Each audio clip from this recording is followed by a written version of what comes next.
अस्सलाम वालेकुम। Welcome to हकीकत नामा। मेरा नाम सैयद साद शाह है।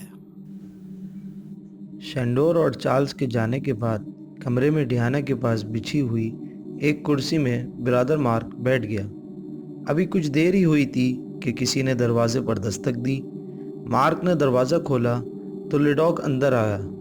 इसने बताया कि शेंडोर ने डियाना को अपनी स्टडी में बुलाया है और चार्ल्स डियाना को किसी ख़ास मामले पर बातचीत करने के लिए वहाँ बुला रहे हैं। मार्क ने इस बात पर एहतजाज किया, लेकिन फादर शेंडोर के हुक्म से सरताबी की मजाल इसे नहीं थी। बादल नख्वास्ता इसने डियाना को लिडॉक के हमरा जाने की इजाज़त दे दी। लिडॉक तेज़ी से डियाना को लिए हुए फादर शेंडोर की स्टडी की तरफ बढ़ा। जूं ही डियाना अंदर दाखिल हुई, इसने बाहर से दरवाज़ा लॉक कर दिया। दीवार की तरफ मुंह किए ड्रैकुला खड़ा था, जो डियाना का मुंतज़िर था। ड्रैकुला मुड़ा, इसके चेहरे पर शैतानी मुस्कुराहट खेल रही थी। इसने अपने दोनों बाजू फैला दिए और अपनी मकनातीसी आंखें डियाना की आंखों में गाड़ दीं। डियाना बेबसी के आलम में इसकी मकनातीसी आंखों की कुव्वत से मशहूर इसकी जानिब बढ़ रही थी। ड्रैकुला ने हाथ बढ़ाया और सामने से डियाना की कमीज फाड़ डाली, फिर अपने लंबे नाखूनों से इसका सीना लहूलुहान कर दिया। डियाना के जिस्म से खून रसने लगा। ड्रैकुला ने अपना बाजू डियाना की कमर में हमाइल कर दिया, फिर इसने अपने भयानक और खबीस होंठ डियाना के गले पर रख दिए। खून का तेज जायका इसकी ज़बान पर चरकने लगा। डियाना अब अपने आप को ड्रैकुला की गिरफ्त से छुड़ाने की कोशिश कर रही थी। वो अपनी पूरी कुव्वत यकजा करके मदद के लिए चीखी। दूर गिरजा के किसी कोने में चार्ल्स की आवाज़ उभरी, डियाना, डियाना।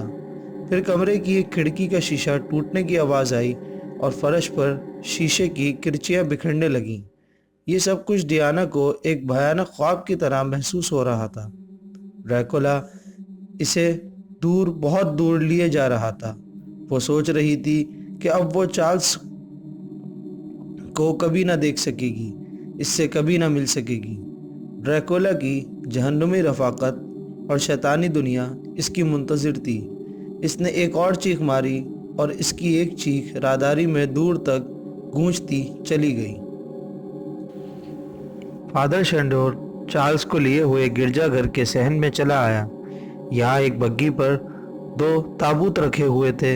इन ताबूतों में फादर ने 2 क्रॉसें रख दी ताकि दिन के वक्त ड्रैकुला और हेलन अपनी कमीन गाहों का इस्तेमाल न कर सके।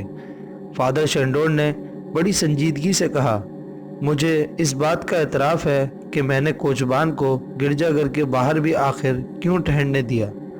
ये सब कुछ इस मुर्दा ड्रैकुला के खबीस मुलाजिम क्लो का किया धरा है। हमें जल्द अज जल्द इसे भी तलाश करना होगा। ये बात भी बईदस कयास नहीं कि हेलन भी यहीं कहीं छुपी होगी। हमें जल्द अज जल्द इसे भी तलाश करना होगा। अगर इससे पहले इसने किसी और को काट लिया तो वो भी ड्रैकुला का शिकार हो जाएगा। हम इस मामले में कोई रिस्क नहीं ले सकते। इस असना में 2 पादरियों ने आकर बताया कि हेलन को तलाश कर लिया गया है। वो अस्तबल में छुपी हुई थी। फादर शेंडोर ने हेलन को लिडॉक के तहखाने में ले जाने का हुक्म दिया और फिर चार्ल्स को लेकर फिर गिरजाघर की तरफ चल दिया। अंदर पहुंचकर जूं ही चार्ल्स की निगाह हेलन के दहशतनाक चेहरे पर पड़ी, वो हर चीज़ भूल गया। इसे सारी दुनिया घूमती हुई मालूम हुई।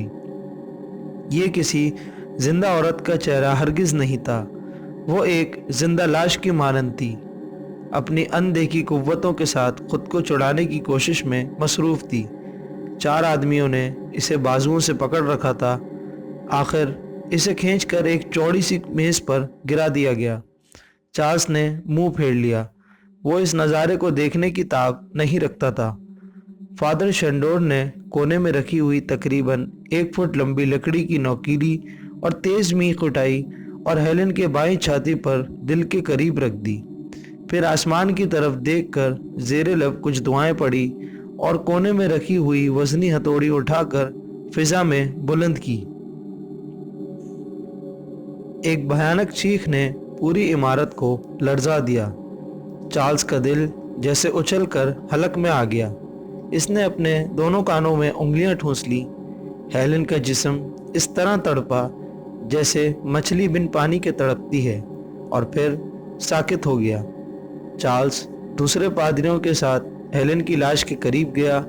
अब वो बेहद पुरसुकून नजर आ रही थी। इसके चेहरे पर एक मासूम और दिलकश मुस्कुराहट खेल रही थी, और इस जहन्नुमी हेलेन का कोई पता नहीं था जो चंद लम्हों पहले इन लोगों से खुद को छुड़ाने की जिद्दोजहद कर रही थी।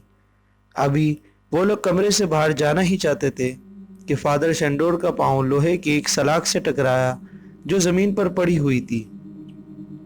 ओहो, तो ये लेडोग यहाँ से फरार होना चाहता था। शेंडोर ने खिड़की से उखड़ी हुई सलाख की तरफ इशारा करते हुए कहा।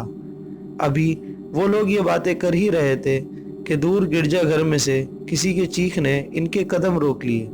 ये डियाना की आवाज़ थी। चार्ल्स का दिल बुरी तरह धड़कने लगा। वो सब तेज़ी से अंदर की तरफ दौड़े। फादर शेंडोर ने अपनी स्टडी का दरवाज़ा खोला। अंदर ड्रैकुला डियाना को अपने बाजुओं में संभाले खिड़की से बाहर कूदने की तैयारी कर रहा था। इसने एक जकन लगाई और बाहर खड़ी हुई बग्गी में चढ़ गया। कोचबान की सीट पर कोई आदमी मुंह ढापे बैठा था। ये क्लो था जो अपने आका की खिदमत बजा लाने के लिए यहाँ बग्गी ले आया था। ड्रैकुला ने तेजी से डियाना को बग्गी में फेंका और क्लो को एक तरफ धक्का देते हुए घोड़ों की लगामें संभाल ली।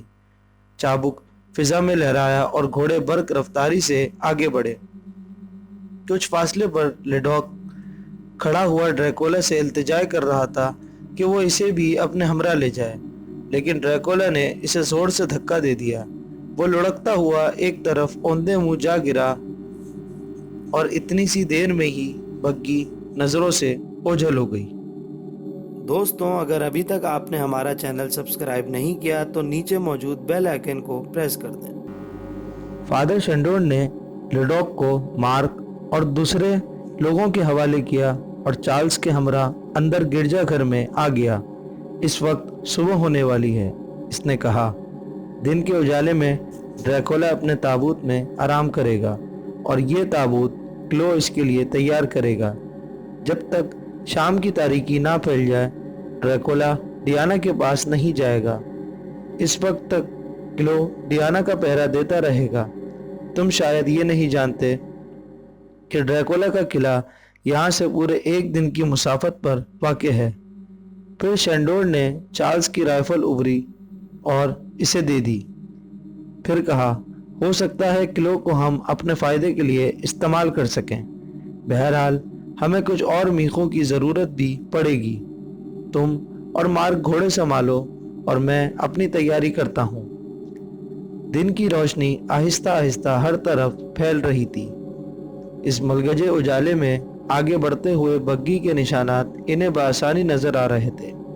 चार्ल्स के दिलो दिमाग में सिवाय डियाना के और कोई बात नहीं थी। वो बदस्तूर इसी के बारे में सोच रहा था। चार्ल्स बहुत तेजी से घोड़ा दौड़ा रहा था। इसके दिल को अजीब सी बेचैनी और बेकरारी ने घेर रखा था। इन्हें सफ़र करते हुए दोपहर हो गई थी। घोड़े थक कर पूरी तरह हाँप रहे थे।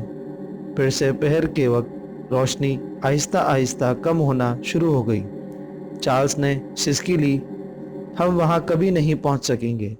उफ मेरे खुदाया, डियाना की हिफाजत करना। बग्गी नाकाबिले यकीन रफ्तार के साथ आगे बढ़ रही थी। शेंडोर ने अपने सामने फैले हुए ढलान को देखा और घोड़ों की लगामें खींच ली। शाम के साए आहिस्ता आहिस्ता बर्फ पोश पहाड़ों से उतरकर इन ढलवानों की तरफ बढ़ रहे थे। फादर शेंडोर और चार्ल्स ने अपने घोड़े दरख्तों के साथ बांध दिए। अभी वो सांस भी ना ले पाए थे कि किले की तरफ जाने वाली सड़क बग्गी के पहियों और घोड़ों की टापों की आवाज़ गूंजने लगी।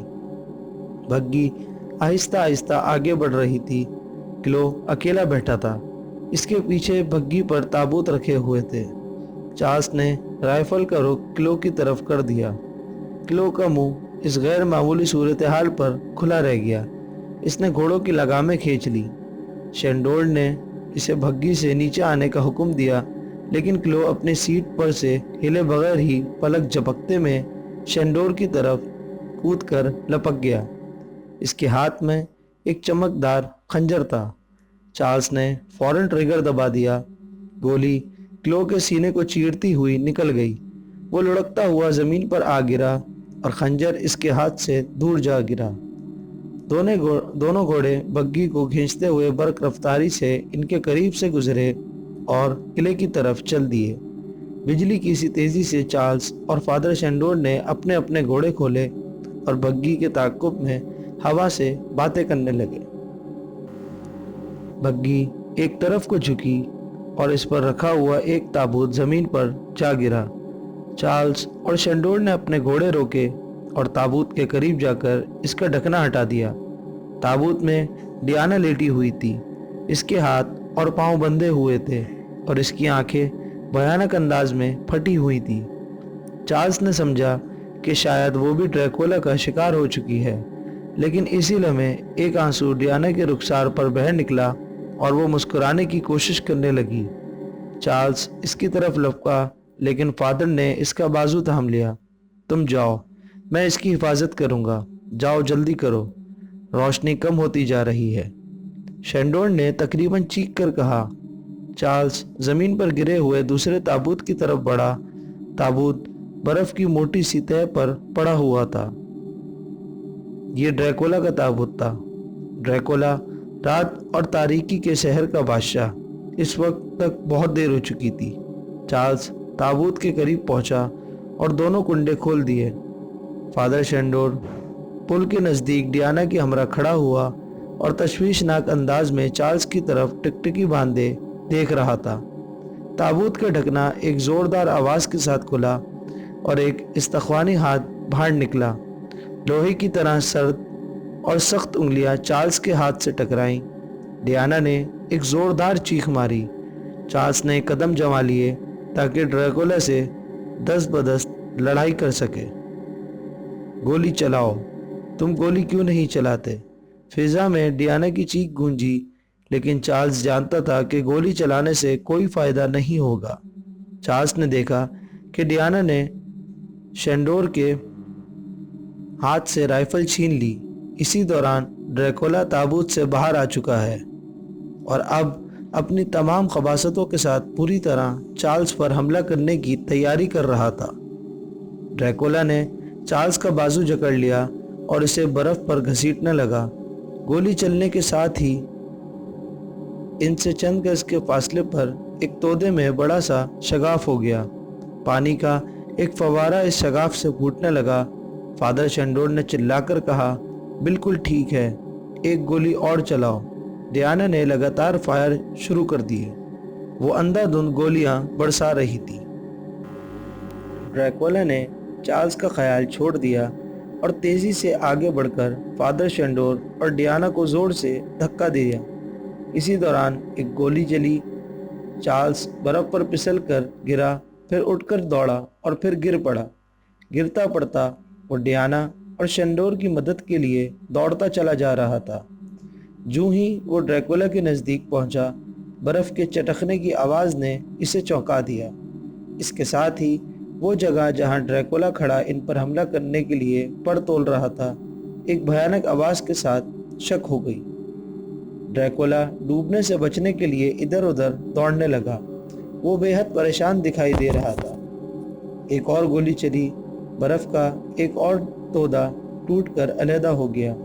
نیچے سے یک ٹھنڈا پانی ابل ابل کر اوپر آ رہا تھا۔ جگہ جگہ شگاف پڑ چکے تھے اور ہر طرف پانی کے فوارے چل رہے تھے۔ چارلز بری طرح ہانپ رہا تھا۔ وہ جلد از جلد اوپر ڈیانا کے پاس پہنچ جانا چاہتا تھا، لیکن وہ بری طرح تھک چکا تھا۔ اس کے ہاتھ پاؤں شل ہو چکے تھے۔ شیطانی طاقتوں سے برسر پیکار رہنے کے بعد اس میں اب پل تک جانے کی سکت باقی نہیں رہی تھی۔ شینڈور نے بندوق ڈیانا کے ہاتھ سے چھین لی اور نشانہ لے کر ایک اور دھماکہ خیز فائر کیا۔ اس بار یہ گولی بہترین جگہ لگی کہ برف کا تودا جس پر ڈریکولا کھڑا تھا وہ اس سے علیحدہ ہو گیا۔ خون آشام ڈریکولا نے ایک خوفناک چیخ ماری اور اپنی استخوانی باہیں پل کی طرف پھیلا دیں۔ وہ اس چھوٹے سے پل کا کوئی نہ کوئی سرا پکڑنے کے لیے بری طرح کوشش کر رہا تھا، لیکن موت اس کا مقدر بن چکی تھی۔ ڈیانا نے شینڈور کی مدد سے چارلز کے بازو تھامے اور اسے اوپر کھینچ لیا۔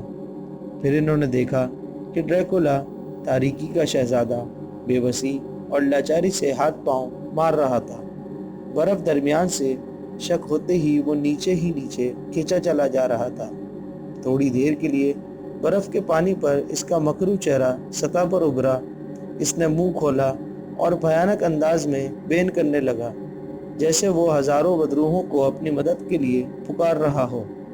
پھر پانی کا ایک زوردار ریلا آیا اور ڈریکولا برف کے اس بھنور میں ہمیشہ ہمیشہ کے لیے گم ہو گیا۔ برف کا ایک بڑا سا گلیشیئر تیرتا ہوا اس خلاف میں آ گیا اور برف کی سطح پر برابری ہو گئی۔ چارلز، ڈیانا اور شینڈور بے یقینی کے عالم میں آنکھیں پھاڑ پھاڑ کر اس جگہ کو دیکھ رہے تھے جو اب ڈریکولا کا مدفن بن چکی تھی۔ وہاں اب سطح پر سرخ دھاریوں والا ایک سیاہ چوغا تیر رہا تھا۔ وہ لوگ سوچ رہے تھے کہ کہیں ایسا تو نہیں کہ کارپیتیا کی یہ بلا مکمل تباہی سے اب بھی بچ نکلی ہو، لیکن چند لمحوں بعد برف کے چھوٹے چھوٹے ٹکڑوں نے اس حقیقت کا اعتراف کر لیا تھا کہ کاؤنٹ ڈریکولا مر چکا تھا۔ وہ کبھی نہ آنے کے لیے جا چکا تھا، اس جہنم میں جہاں ہزاروں بدروح ہیں خدا کے عذاب میں گرفتار اس کے خیر مقدم کو منتظر تھے۔